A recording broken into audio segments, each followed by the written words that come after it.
fala assim, André Luan Macedo. Professor, boa noite. Hoje você falou de memória, né? Abre aspas, excesso de memória, fecha aspas, por conta de 1964. Como você enxerga o 8 de janeiro? Foi uma simples baderna de agroboy? Boa noite, André. Bom conversar com você mesmo, seja assim. André, o problema do 8 de janeiro é exatamente a amarração que se faz em torno disso. 8 de janeiro é um bando de pessoas que entra num prédio público ou em alguns prédios públicos, fazem um quebra-quebra, né? Fazem sujeira, quebram vidraças, relógio. Esse fato já aconteceu muitas vezes em outras circunstâncias, às vezes de forma mais violenta. Havia ali alguma possibilidade de alguém ali tomar o poder, sentar-se atrás da cadeira de algum desses prédios e ali instalar um governo provisório? Não. Ali só tinha bagrinho. Aliás, a composição daquilo ali é quase ridícula, né? Você teve morador de rua preso, você pipoqueiro preso, né? Você teve passante preso, você teve gente com problema mental preso, você teve o sujeito lá que quebrou o relógio, que agora parece que fizeram um desconto na pena dele. Eu nunca tinha ouvido falar nisso, né? Fazer desconto em pena. Né? Deve ter entrado, deve ser um crediário nas Casas de Bahia, né? Que era um perrapado, né? Aquele pessoal definitivamente não era uma movimentação capaz de abalar qualquer tipo de poder. Chega a ser ridículo, aliás, tudo isso é muito ridículo, né? E isso não estou inventando, não. Você pode procurar aí, que saiu na grande imprensa, inclusive. Né? O Alexandre de Moraes falando que encontraram estilingues e bolas de gude. Não tinha uma arma. Estilingue, bola de gude, um canivete. Não existia uma arma ali. E esse pessoal que estava lá, a moça que pichou uma estátua com batom, que o senhor Alexandre de Moraes disse que o batom era inflamável. Esse sujeito é um psicopata. A moça que pichou uma estátua com batom, nem a pichação, porque você apaga com água, né? Foi condenada a 14 anos de prisão. Por que ela foi condenada a 14 anos de prisão e outros foram, né? Também a isso, um pouco mais ou um pouco menos, todas absurdas, né? Penas absurdas? Porque eles participaram de uma tentativa de golpe armado contra o Estado Democrático de Direito. É um golpe armado sem arma. Aí, eles vão lá atrás, no final de 2022, porque no discurso Bolsonaro deu a entender que... Aí amarra aqui uma conversa ali, conversa de WhatsApp, desabafos, basófias, bravatas, alguma arma mobilizada, alguma tropa mobilizada, algum quartel ficou... Não. Criam um negócio chamado Minuta do Golpe, que, aliás, ninguém viu essa minuta. Recentemente, o Mauro Cid disse que a minuta de que ele falava não era aquela que apareceu não sei aonde lá. Né? Ninguém viu isso. O que a minuta de golpe ou essas referências absolutamente soltas diziam? Falavam do artigo, acho que é 142, né?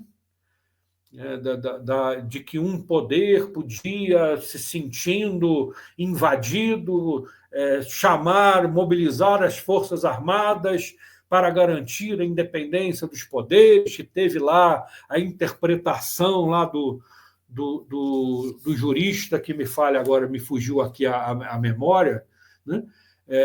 A outra era a possibilidade da utilização da lei como é que é o nome da coisa? Da lei de ordem, não sei o que, da laws, uma coisa assim. E a outra aventou-se tudo isso em conversas, tudo isso num suposto papel, que a única coisa que se sabe é que não tinha assinatura. Só que o artigo 142, você pode discordar da interpretação, mas ele está na Constituição. a tal da LOA é uma ação de garantia de ordem. E o estado de sítio, tudo isso está na Constituição, tudo isso está na lei. Nada disso foi realizado.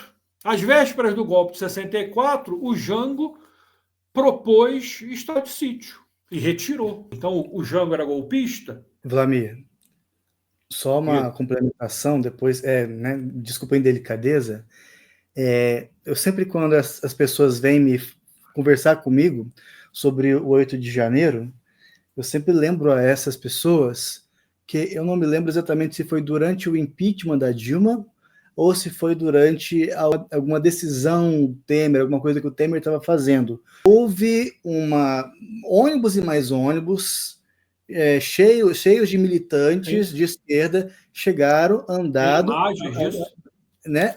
Exatamente. E beleza, manifestação pacífica até lá, mas não acabou a manifestação pacífica. Depredaram patrimônio público, botaram fogo. Qual era a palavra de ordem? A palavra de ordem, eu sei porque eu fui convidado com ela para participar. Meu Deus. Era derrubar o governo Temer. Disso eu não me lembrava. Mas eu me lembro. Imagina, Vlamir, você vai preso. Imagina, você vai preso. Não houve mobilização de tropa. Não houve. Falava-se das polícias militares que estariam sendo cooptadas e falavam das milícias e dos atiradores esportivos, né? Que são dados como uma forma de armar determinado setor da população. Algum deles foi visto? Não. Então, você não pode acusar de tentativa violenta de derrubada do Estado Democrático de Direito um conjunto de conversas, um papel sem assinatura e a absolutamente irrealização dos meios para tal. Não se deu um passo nesse sentido. Alguém teve a ideia, teve um delírio, não, vamos sequestrar o Alexandre de Moraes. Uma conversa. Muita gente, né? Diga, André. E aí, tal como você falou, 14 anos de prisão em cima dos bagrinhos. Aí o que acontece? Os mandantes já estão lá no grupo do WhatsApp, bolando, assim, estou fazendo uma prospecção, né? Fazendo uma futura manifestação para fazer depredação de novo, já que os mandantes não foram presos, e aí vai de novo.